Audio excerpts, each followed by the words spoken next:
Hey everyone, Dustin Long, Marty Snyder, and Jeff Burton joining you here after William Byron's big win in Atlanta. What a crazy race it was. But, you look at what happened in that race, Jeff, and you look at William Byron's case.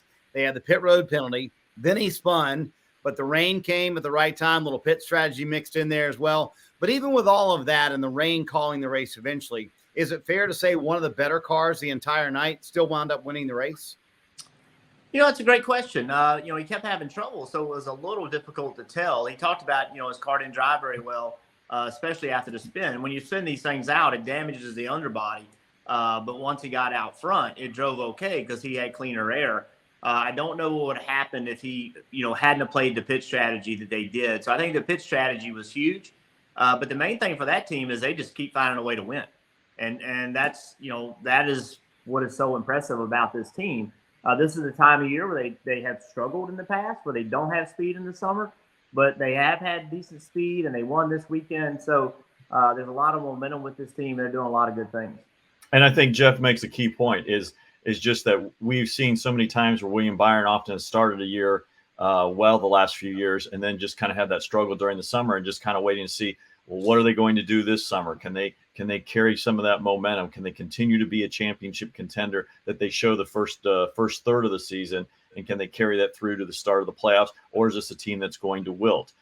Look, this was a great win because of overcoming all sorts of adversity. It wasn't the cleanest type of race, but again, at the end of the day, it's going to show that William Byron won, and it's not going to matter all the issues that he had during the day. Now, obviously, his team knows it, and it helps them. If they have issues later in the season or in the playoffs when the pressure really intensifies. So, great effort and moving forward and just really kind of building on things that he was doing earlier this year than things we didn't see last year.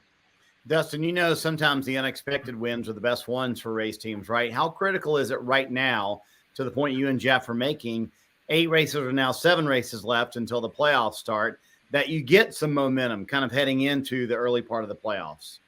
I think it's important just because you look at these last 7 races and this stretch before the playoffs, there are all these different types of tracks. So you're going from one place to the next. It's a street course, it's a road course, it's a speedway, it's a hybrid speedway, it's a 2-mile. There's nothing that in terms of the tracks that you can build momentum and like, hey, we're really good at this 1.5 miles. We're racing at this 1.5 miles the next week. We can carry that over. No, it's not like that. So you have to carry it over through all these different tracks.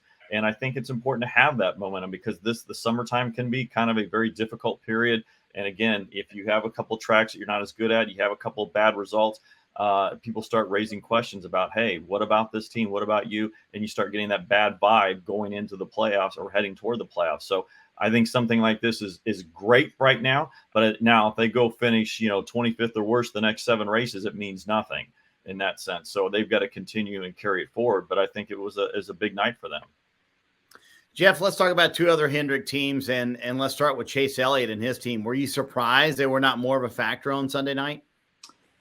I was a little surprised, Marty. At the same token, going into this race, I didn't know what to expect. After watching qualifying and talking to all the drivers, there was just a lot of unknowns, and we saw it. We saw a lot of spins, a lot of crashes.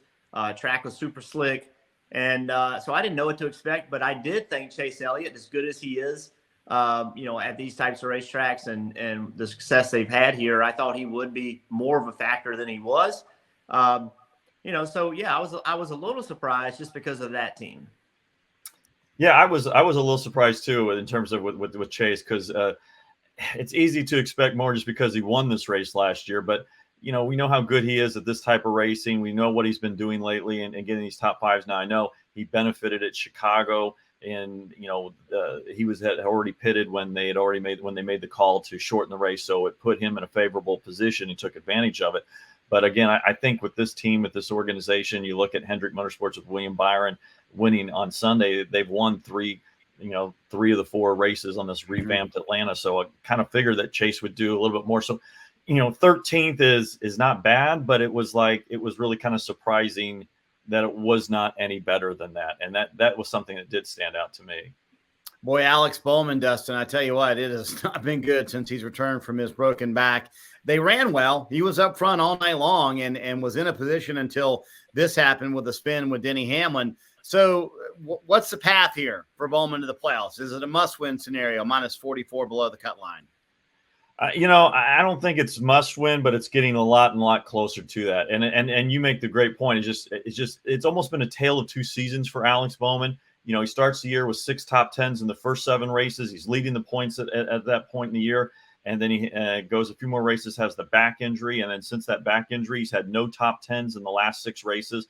I talked to him at Chicago last week, and he was just very blunt about, he needs to get back to the way he's been running. He hasn't been able to do that. And there is a level of trying to find that and a little bit of a level of frustration. So, look, I think that there still is a way to do it, but the more the further you fall back and the more drivers you have to pass, now you're also relying on, no new winners or a surprise winner kind of moving the cut line up. So, the pressure's on, and for them, the playoffs start now.